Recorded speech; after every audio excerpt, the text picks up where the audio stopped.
Hey everybody, it is me, Margaret, and I am here today with another variety vlog because I always have so many different topics that I want to cover, and I'm starting today with yarn. Okay, what I am working on right now is with a yarn called Wool-like. Wool-like. Let me see here. Look, if I move this light out of the way that I'm not using. All this right here is Wool-like. And I will show you what that is. Come back over here. It's made by Loops and Threads, there, which is a Michaels brand. And it's awesome, very inexpensive. As far as I know, they are still making it, although I bought all of these a long time ago on sale.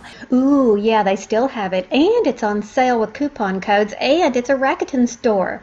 And of course that is of this date, which is 8/6/2020. But if you don't have Rakuten and you would like to get cash back on your online purchases, and some in-store purchases too, look in the description box for my link and we'll both get some cash back when you make your first purchase. And I love this part. Once you set up your account, you look over here on the far right side and you can see how much you've saved over your lifetime of having Rakuten. And I have saved a total of $1,112.19. And this list right here are the stores that I've recently used to get some cash back. Now let's go back to the Wool-like discussion. Erin, Gimme Yarn 418, if you watch her videos, had discovered this, and she told me this is an awesome buy. It feels so good, it's inexpensive, and you get tons of it. Now, once upon a time, a long time ago, I made a hat from it that looks a lot like this, what I'm working on right now. And I gave this hat to a friend of mine who was undergoing cancer treatments at the time, and she loved it. Not only did she love it because it was pretty, at least that's what she said, it was pretty, but she loved the feel of it. It's very soft and it was very light. So that means that, you know, if you want to go out and cover your head and it's not really cold outside, and even if it is, you go inside where it's warm and you may not want to take it off, right? This was a perfect inside hat. Anyhow, what this particular pattern is, it's a mock cable, but it came from this pattern. It's a paid-for pattern called the Phoenix hat. And a long time ago, how many years ago was this? I don't even know if it has a year on it, 2015. Pink Hair Girl, if you know who that is, was raising money for a burn center. What was it? The Phoenix hat came about after my daughter Rachel did a charity collection for the Red Cross Children's Hospital burn unit. And so she ended up, her name is Sally Jane Cameron, Pink Hair Girl. So she ended up designing a pattern and she sold it with the proceeds going to that. So let me see if you can see how the hat looks. You can see those mock cables, and then it has sort of a shaping effect where you don't continue the cables all the way up, but it ends up with some sort of point or whatever. Well, to be honest, I never did that. I never followed the actual pattern for this hat because I loved the mock cabling so much. Now this pattern it calls for fine yarn, fine weight yarn, or like sock yarn, number one, so to speak. Not so to speak, it really is number one, light yarn, light fine yarn. Anyhow, that's what it calls for to make this hat. So the first time I ever made it, or my version of it, I used this Wool-like, and it was such a hit. So I'm doing it again, and I'm really liking the way it's turning out. Oh, by the way, I got me some Chiagu or Chowgu, however you pronounce that. I've heard it so many different ways. Fixed circulars. They're 16-inch, and they are US 2 or 2.75 millimeters. I think that's right. And that way I can always use sock yarn and make hats with these. My only other fixed circulars that I had like this were Clover, the wooden kind, you know, that you can buy like at Michael's. I can't remember what it's got. Clover tie. It started with a T. Anyhow, they were great when I was a beginner because wood needles have a lot of grab to them. But now that I have a little bit more skill behind me, I can't say that I'm any advanced knitter by any stretch of the imagination. However, I need a faster needle now. I've outgrown that slowness. Unless, of course, I'm using some slippery, slidey yarn, in which case they come in very handy. But I do love these. I love the shape of them, too. Can you tell that the points are pretty pointy, but not too pointy? And that's important because those really, really terribly pointy ones will actually split the yarn, you know. But I think these are, I don't know, I just really, really like these. And again, Erin introduced me to those. She is my knitting guru. She answers all my questions. She's taught me everything I know about knitting, telling me who to follow, you know, to learn some good tips and things like that. So thank goodness for Erin. Now, I made my version of this hat. Recently, I showed it to you. It was with a worsted weight yarn. And how do I do that? Well, I have a hat sizing chart. Now, this is basically for crochet. You can find it on my website. I'll put the link in the description box below. But I also looked up some patterns. I think I just went on Ravelry or something. Ravelry, I can't get that out today. And I just looked up some basic cast-on numbers for different sizes of hats with worsted weight yarn. And then I penciled it into the section here where it says age 2 to 4 months. I penciled in how many would I cast on with worsted weight yarn if I were going to make a 0 to 6 month hat. And so I penciled it in. And then I did that for each of the ages on my crochet hat sizing chart. And so I keep that for reference. I keep it handy and so I can refer to it at any time. And that way, when I have scrap yarn, I can say, you know what, I think this is enough for a child's hat. How much do I cast on for that child's hat? And then I can quickly, look at that for a worsted weight yarn. I should go and look for everything. I should make myself a little chart. Okay, I had to stop making this video and go make a chart, just as I was talking about. So let me show you where to find it. So if you go to my blog, sheepishly-sharing.com, and in the search section here, put hat sizing chart. Hit enter, and your search results will come up. And this is the post. Click on it. I have updated, and I'm going to give you 2 charts in this download. You've got a crochet one, which is very easy, and a knitting one. And you merely click on hat sizing charts here. And this is going to look familiar. It's like my old one, but I've updated it, calling this an adult small medium instead of a women's size, because that's true. I mean, not everybody is a woman that wears this. This is great for teenagers or whoever. I don't need to list anybody, but same thing for adult large. Women with big braids and things like that, they're going to need an adult large, so it's just irrelevant.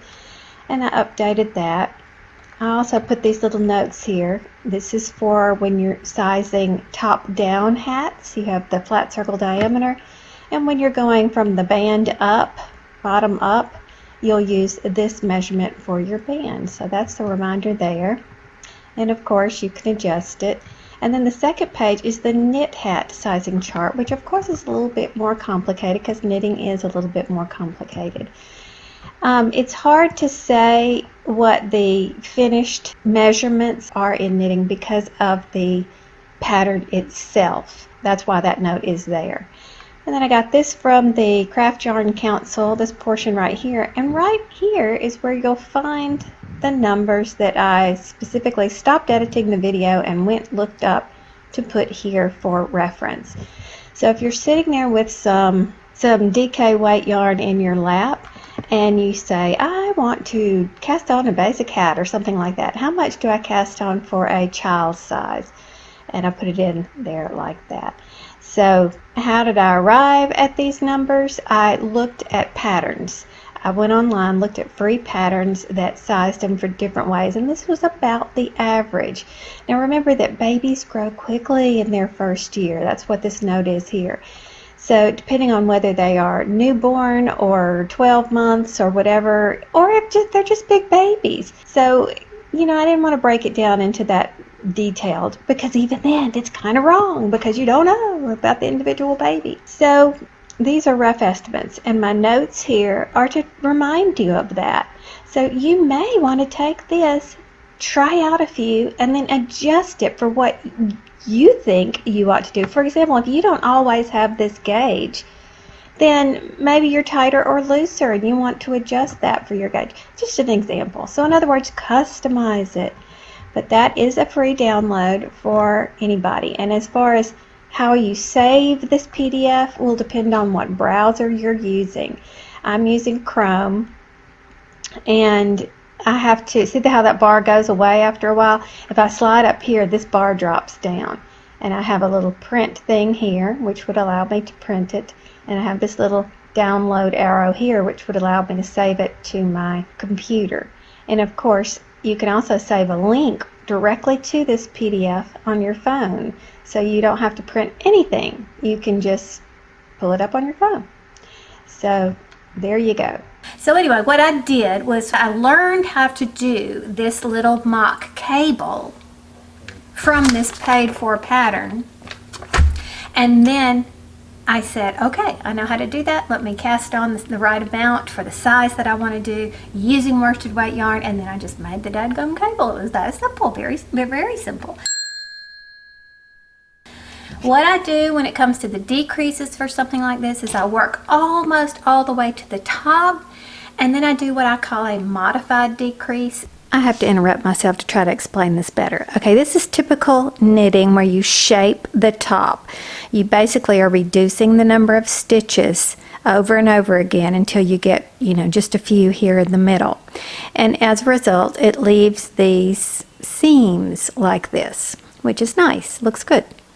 And this is what it looks like when I do a modified closure. This is my term.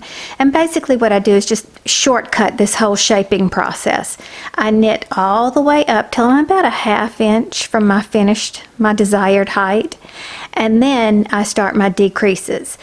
Now normally when you do the other, you'll start these decreases probably when you have 1 inch or more left to your desired height, because you'll do like knit 6, knit 2 together, knit 6, knit 2 together all the way around. Then you'll knit 5, knit 2 together, knit 5, knit 2 together all the way around, and then 4. And so in other words, your decrease process is longer. With this one, it looks more like a gathered top, and by starting later, say a ½ inch from the top, I'll do like knit 3, knit 2 together, knit 3, knit 2 together all the way around, then 2, then 1, and then it's 2 together all the way around until it shrinks. So it's essentially the same thing, but what you end up with is like a gathered top. I got this idea from adding machine hats. That's the way you finish them off, is you gather the whole thing.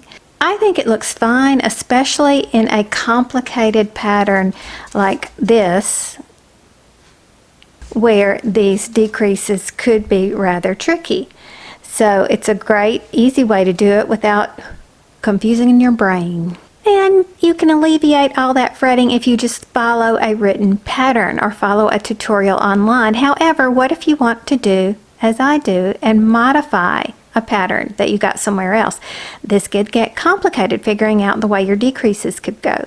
So I'm just giving you an easy way out. That still looks good. You do have to decrease at some level in order to be able to pull it closed without having a great big hole in the middle. But basically it's just about 3 rows of decreasing, and it gives it just a little gathered top like that. So that's what I do. Now why am I telling you that? Because I am famous for starting a pattern and then looking at it and changing my mind and say, you know what, I think I want to simplify this. Like the Phoenix hat. I think I like this little patterning, this cable, mock cable is basically what it is. I think I like it so much that I want it to repeat all the way up to the top. And for some reason, that happens to me a lot. It also comes in handy because I have a lot of leftover yarn, and when I'm looking at it, I'm like, what can I make with this leftover yarn? I may not have enough to make this particular pattern, but maybe if I combine some things. In other words, my mind doesn't stay on track. I jump all around. Hence, inventing things that can keep up with my crazy brain.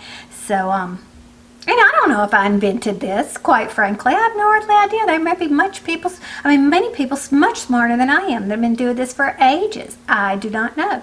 But this is what I do, and I did not learn it from anybody else.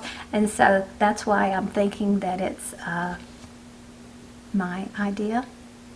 Oh, and back to this woolite, I didn't tell you, it is 85% acrylic and 15% nylon, which makes it a great hat for charity work. And let me clarify this. I've sent you over to that video about knitting, crocheting for charity. It's important, I believe, that if you are going to do that, you need to understand that it's not just a matter of making what you want and sending it off to someone. You need to find out what they want. In the past, now granted I have to find a new place now that I'm here in Texas, but in the past the places that I've used wanted acrylic. And why? Because it's easy care.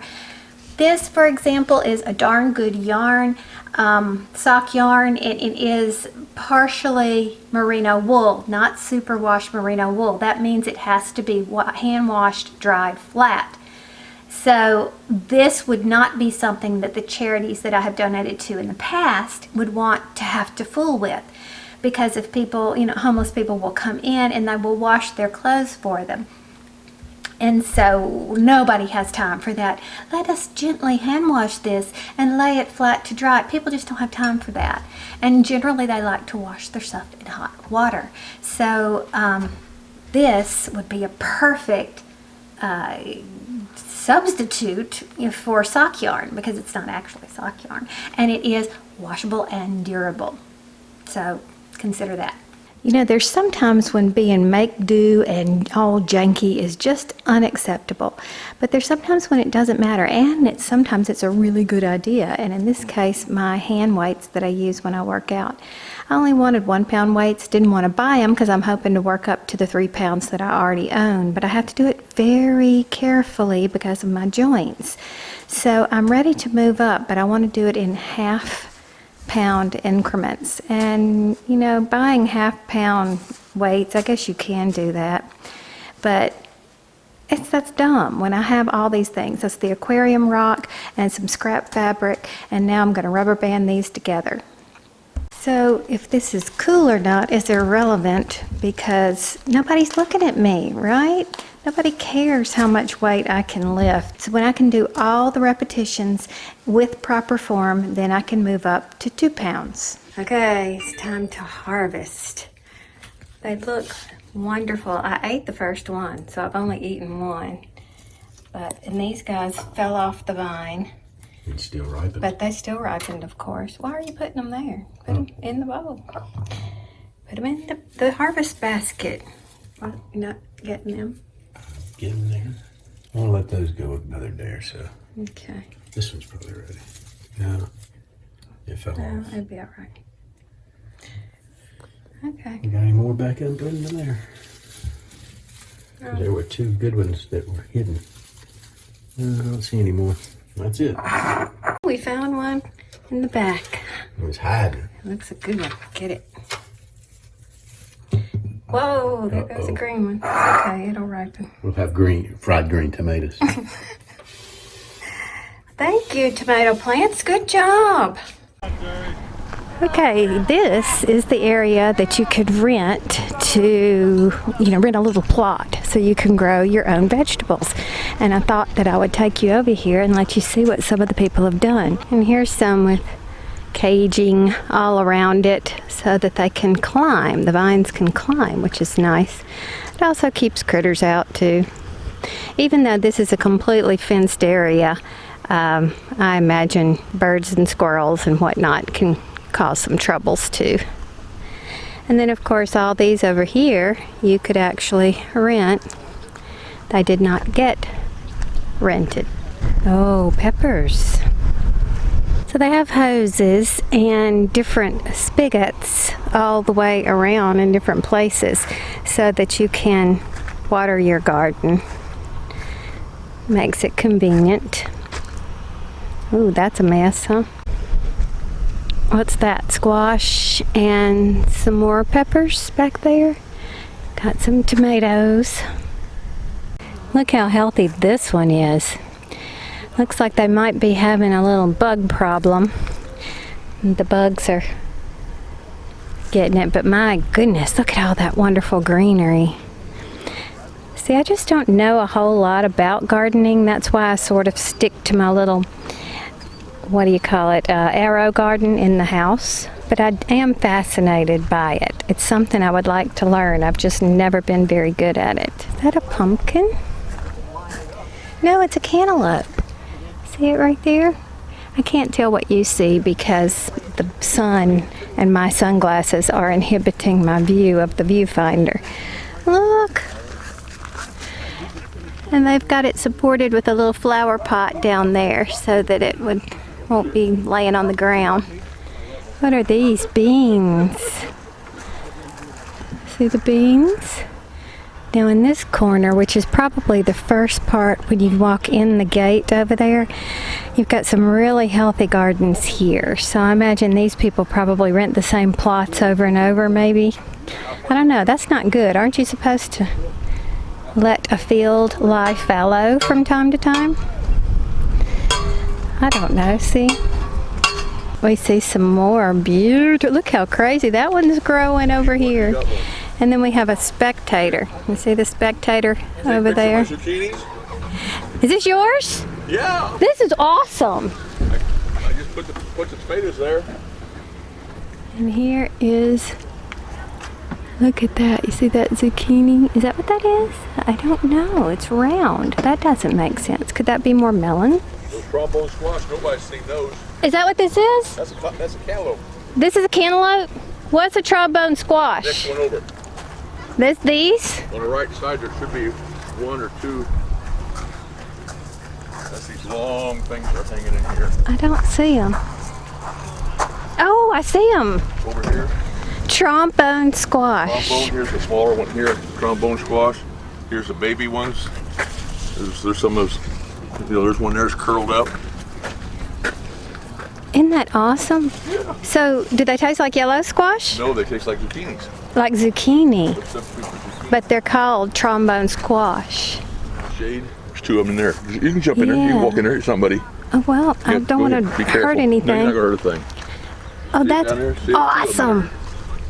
I have never seen those. Now, are they hard to grow? Well, it's the first year I've ever grown them, so they're doing fine. They're doing fine. When did you plant them? I planted them same time I planted the cantaloupes in May. And he just told me this is okra, but it's called red okra. Can you see it up in there? Well, I see that the vines are actually red. The okra itself, I don't know if it tastes different or what. I was just talking to Clyde, that tall man right there. He is one of the coordinators out here. And Clyde was just saying he has 4 of these boxes that he rents out here. Trumpet squash. I'm anxious to try that. These look awesome too. So healthy. The one who plants a garden plants happiness. So I forgot to record a proper goodbye, so I'm leaving you with the winner of the Darn Good Yarn giveaway in case you missed it. So congratulations, Anita. And something else that made me smile. Coming out of an unpleasant doctor's visit, this is what I see in the parking lot. Embrace those simple things that make you smile this week. And thanks for watching, and I'll see you in the next video.